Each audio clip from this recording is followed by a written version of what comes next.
Hello and welcome into this video where I'm going to talk a little bit about what's going on with me, with my agency. Now, I was going to make a video calling them out again, another video, but I decided I'm not going to be doing that exactly.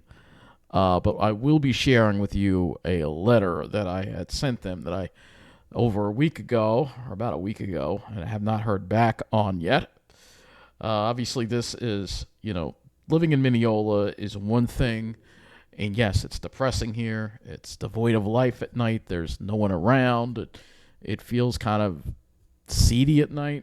But the real reason why I'm suffering where I'm living, and it's like I said, if I was happy with my apartment itself, I would not be so wanting to move out so badly. But it is because things aren't getting fixed in my apartment. You heard the door there in the beginning. We have the intercom that's broken.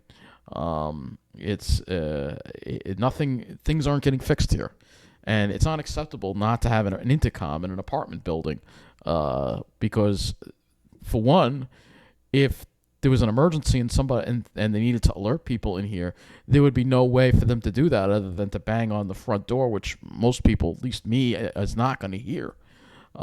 We don't have an intercom here. All right, it has been broken for 3 years now. All right, so it's that's all part of it. So and yeah, there's a lot of things in Mineola itself that are depressing at night, especially no life. The state of our train station, which these disgusting fluids on the ground here by that ticket machine that I showed you in that short. Another look at it there. I mean, it's disgusting.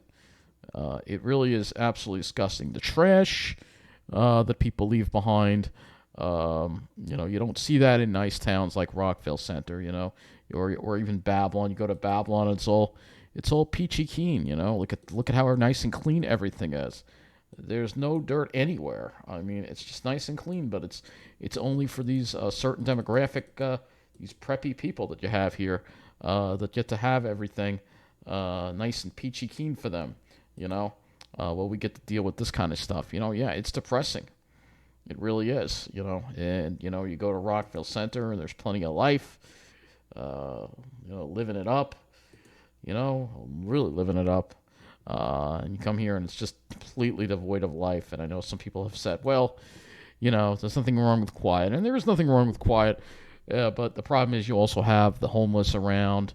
I was hassled by two homeless people today hanging out at the train station. It's almost a near daily occurrence that you have this. So, but again, these things are, Mineola is not a ghetto, all right? It's not a dangerous neighborhood. It is a depressing neighborhood.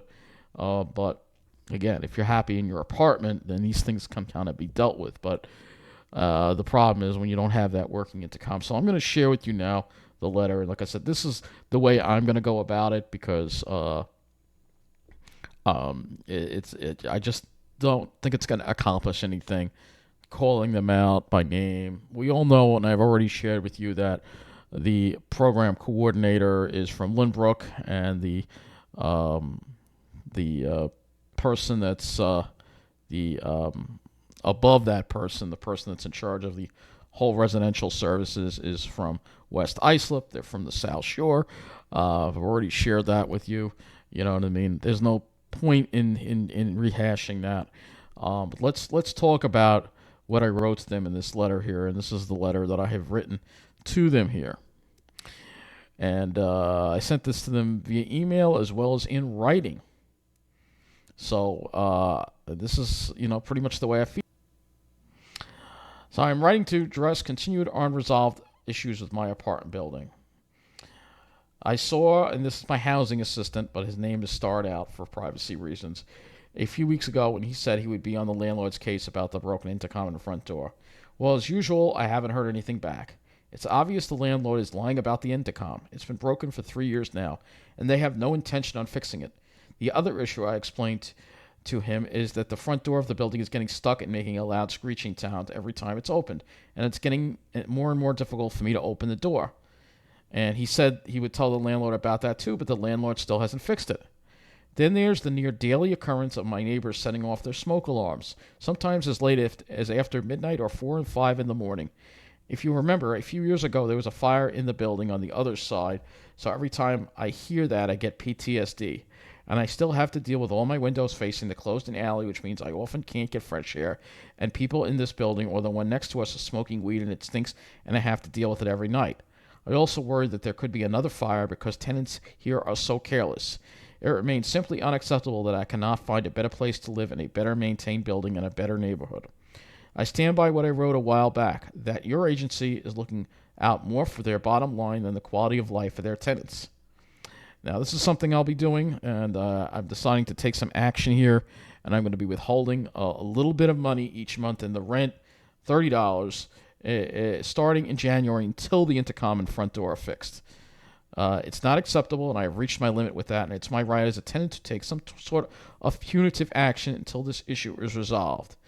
It feels like you're more on the side of the landlord than with us. Anyway, I know I may have sounded a little harsh, but you have to understand where I'm coming from and why I need to take some sort of action with the intercom and front door not getting fixed. It's an important issue because I get packages and deliveries and they can't ring my apartment to let me know. I also didn't mention that in an emergency, again, it would be difficult for the police or anybody to alert people inside because the intercom is broken. Some things require a signature that I have to prop the front door open so they can get in, or when I get delivery so they have to call me first. Again, because I don't have a car, I have to rely on more things getting delivered to me. The landlord knows he can get away with it because buildings at 6 apartments or less are not subject to an intercom requirement. There's a law basically, but I think you have to have at least 8 units or more. Then there's that front door, which makes such a loud sound every time everyone can hear every time it is open, and it is getting harder to open as it gets stuck when I try to open it. It's not easy when carrying groceries. I remain annoyed about being misled about being able to look for another apartment as well. It's unfortunate that LI Housing Partnership, which was another organization I reached out to, wouldn't help me and never got back to me again. I may still consider trying to find an attorney in the new year. I will do everything I can to fight for my well-being. Anyway, I'm sorry to write this kind of stuff, but again, I'm sure you've had to deal with this kind of stuff. If you had to deal with this kind of stuff in your living situation, you'd be mad too. Finally, I wish you a Merry Christmas and a Happy New Year and hope you have a healthy and happy New Year and get to enjoy the holidays. So this, again, went to the program coordinator as well as the supervisor, the one that's above her. But anyway, this is the kind of stuff that I'm dealing with here, and it's not right that these things don't get fixed. It's not right, and like I said, this particular part of Mineola, this neighborhood that I'm in, is just neglected. I mean, this is the kind of stuff you have to see here. Actually, that was not taken in my neighborhood. That was actually taken closer to the train station. But this is the kind of stuff you see.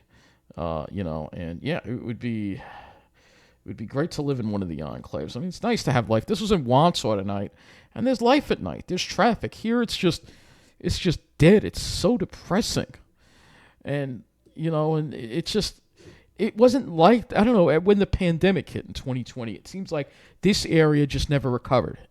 It's like this area never really reopened like everywhere else did.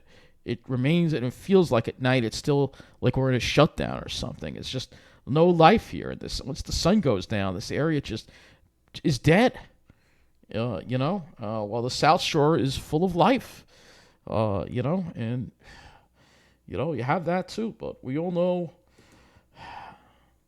I know some people saying it's nothing. Nothing wrong with an area being quiet. There is nothing wrong with an area being quiet. I have depression, so it helps to have light life. It makes me feel safer. It makes me feel happier when I'm around other people who are happy. But once again, we all know these people are completely out of my league. They're white finance professionals, and they want nothing to do with somebody like me, especially trying to live in their neighborhood. We all already know that. This is what I'm up against. So many different things here. But anyway, I'll leave it at that. So, I'm sorry. I know I said I was going to call. I was angry, but, I just right now trying to get stuff fixed.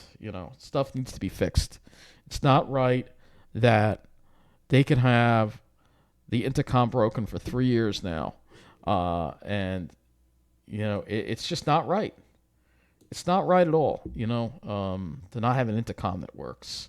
It's not right that now the front door, and I've complained about this now with the front door not being able to be open. This is like warranty of habitability stuff. This is like stuff that this is why I've decided, hey, you know what, I'm going to start withholding some rent here, because it's a very small amount of rent, just $30, but I'm going to withhold it until it gets fixed. All right, because it's not right, and I've got to see what type of lawyers I can see. I deserve to have quality housing. I deserve those things.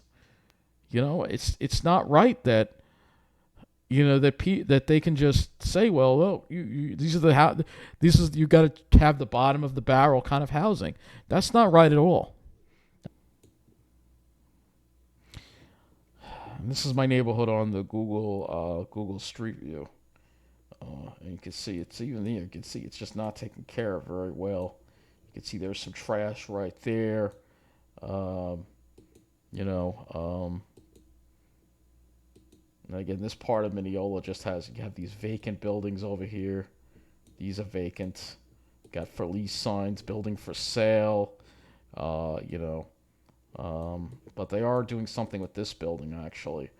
So again, but things are just not taken care of, and it's just uh, I think it's because my landlord sees the neighborhood going down, and he's like he doesn't care anymore. Basically, he just doesn't care.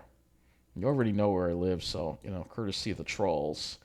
If you're in one of these bigger buildings, I'm sure things are better taken care of, and I'm sure that I'd much rather live in one of these bigger buildings here, where I'm sure things are taken care of properly.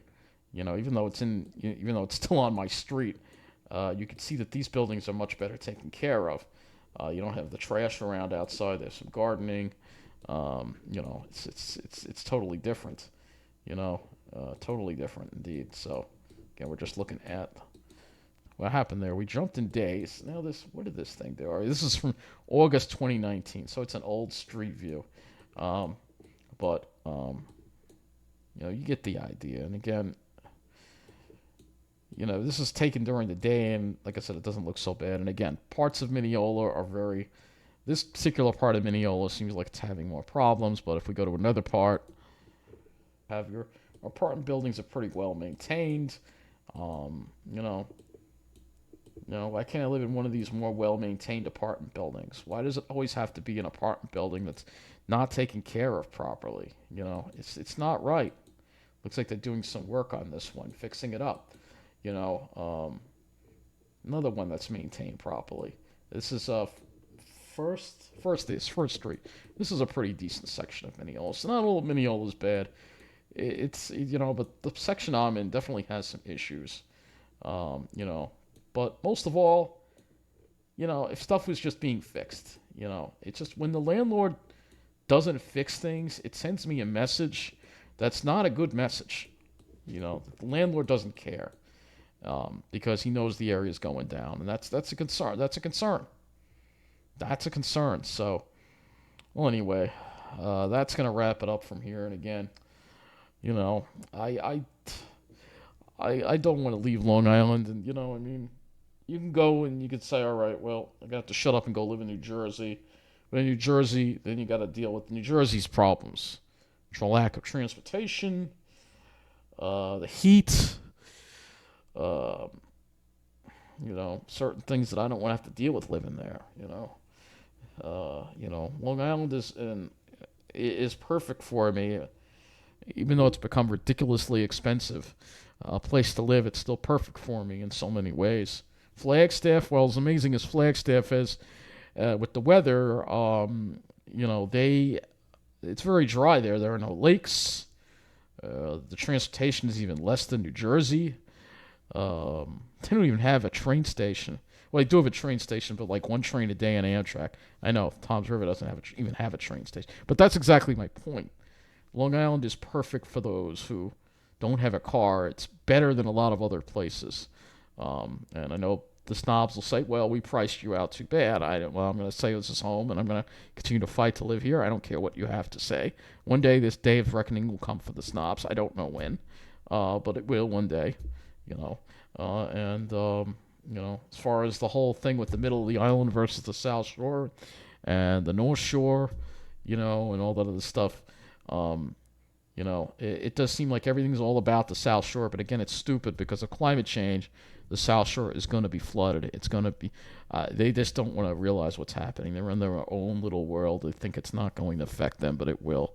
Every one of those towns is going to be dealing with the consequences of climate change. They've avoided it for now, but again, in the era of climate change, the middle of the island, it's the safest place to be because it is, after all, away from the ocean, far enough away that we don't have to worry about seawater flooding. We don't have the hills and the tall trees that the North Shore has, so the power outages and the landslides won't happen so much here. So the center of the island naturally would be the safest place to be in the event of as we deal with this worsening climate crisis that we deal with. And so I think that's all I'm going to say here. Again, I'm sorry. I know if you were looking for a really good rant video, I'm sorry if I disappointed you. But